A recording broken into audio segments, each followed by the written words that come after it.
যারা পেজে নতুন কন্টেন্ট ক্রিয়েটিং করেন বা যারা নতুন পেজ খুলেছেন তারা কিন্তু বুঝতে পারে না যে একটা পেজে অন্যের ভিডিওতে কতক্ষণ সময় দেওয়া প্রয়োজন। আসসালামু আলাইকুম এভরিওয়ান, আমি তিথি নতুন আরেকটি ব্লগ ভিডিও নিয়ে আপনাদের সামনে হাজির হয়েছি। আশা করছি ভালো লেগে থাকলে অবশ্যই লাইক কমেন্ট শেয়ার করে পাশে থাকবেন। তো শুরুতেই আমি যে কথাটা বলছিলাম যে যারা নতুন পেজ খুলেছে বা কন্টেন্ট ক্রিয়েট করতে চায় অনেকেই কিন্তু তখন বুঝতে পারে না যে অন্যের পেজে আমাকে কতক্ষণ সময় দিতে হবে। আমরা কিন্তু এমন অনেকেই আছি যারা কিনা পেজে ভিডিও আপলোড করে বা রিলস আপলোড করে আমরা কিন্তু আনঅ্যাক্টিভ হয়ে যাই, অনেকক্ষণ অ্যাক্টিভ থাকি না পেজে। এটা কিন্তু মোটেও ঠিক না। আপনি একটা পেজে যখন ভিডিও বা রিলস আপলোড করবেন তখন চেষ্টা করবেন আধা ঘন্টা বা 30 মিনিট হলেও আপনার পেজে অ্যাক্টিভ থাকার, অন্যের ভিডিওতে দেখা বা লাইক কমেন্ট করা। শুধু যে ভিডিও দেখতে হবে এমনটা কিন্তু না, ভিডিওর পাশাপাশি আপনার সামনে যেটাই ফেসবুক নিয়ে আসে না কেন, ফেসবুক আপনার সামনে যদি ভিডিও, রিল বা টেক্সট, ফটো মানে যেটাই নিয়ে আসে সেটাই কিন্তু আপনাকে সম্পূর্ণ দেখতে হবে এবং সুন্দর একটি গঠনমূলক মন্তব্য করতে হবে। অর্থাৎ আপনি যখনই ফেসবুকে আপনার পেজে যখনই আপনি পোস্ট করবেন তখনই চেষ্টা করবেন আপনি 30 মিনিট মানে পোস্ট করার 30 মিনিট পর্যন্ত অ্যাক্টিভ থাকা।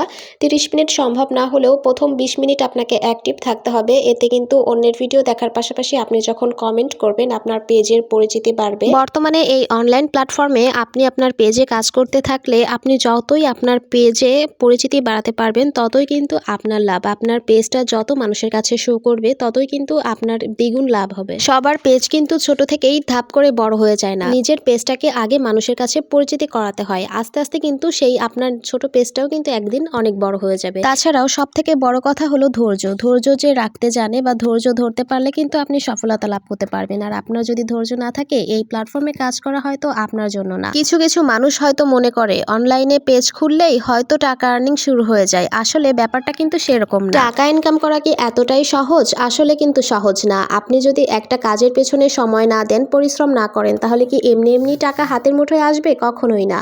তাই আপনাকে আগে পরিশ্রম করতে হবে কাজের পিছনে। কথা বলতে বলতে আমি কিন্তু আমার রান্নার পর্যায়ে চলে আসলাম। এখন আমি কিন্তু এখানে একটা ফার্মের মুরগি রান্না করে নিচ্ছি। আর এখানে আজকে মানে এটা ছিল শুক্রবারের ভিডিও, তো শুক্রবারের ভিডিও যেহেতু আপলোড করতে পারিনি সময়ের কারণে, তো আজকে আপলোড করছি। তো এখন আমি মাংসগুলোকে ভালোভাবে কষিয়ে নেব আর রাতে যেহেতু খাবো এজন্য সন্ধ্যার পরে আমি এখন রান্না করছি। এছাড়াও শীতের দিনে কিন্তু সবসময় গরম খাবার খেতেই কিন্তু অনেক বেশি ভালো লাগে। আর শীতের রাতে যদি খাবার ঠান্ডা থাকে তাহলে তো আর ভালো লাগে না, আবার গরম করতে হয়। এজন্য সন্ধ্যার পরে রান্না করলে কিন্তু একটু সুবিধাই হয়। আর আমি মাছ মাংস যেটাই রান্না করি না কেন, মাছ মাংসের মধ্যে আলু তো থাকতেই হবে। আলু আসলে সবাই পছন্দ করে। তো এখানে মরিচ আর লবণ একটু কম মনে হয়েছিল, আমি আবার এখানে দিয়ে নিলাম। দিয়ে এবার মাংসটাকে ভালোভাবে কষিয়ে নিচ্ছি। যারা যারা আমার সম্পূর্ণ ভিডিওটি দেখেছেন তাদেরকে অসংখ্য ধন্যবাদ। আর যারা নতুন আছেন আমার পেজটি একটু ভিজিট করে যাবেন। তো আজকের ভিডিওটি আমি এখানেই শেষ করছি। দেখা হবে নতুন কোনো ভিডিওতে। তো আজকে এ পর্যন্তই। সবাই ভালো থাকবেন, সুস্থ থাকবেন। আল্লাহ হাফেজ সবাইকে।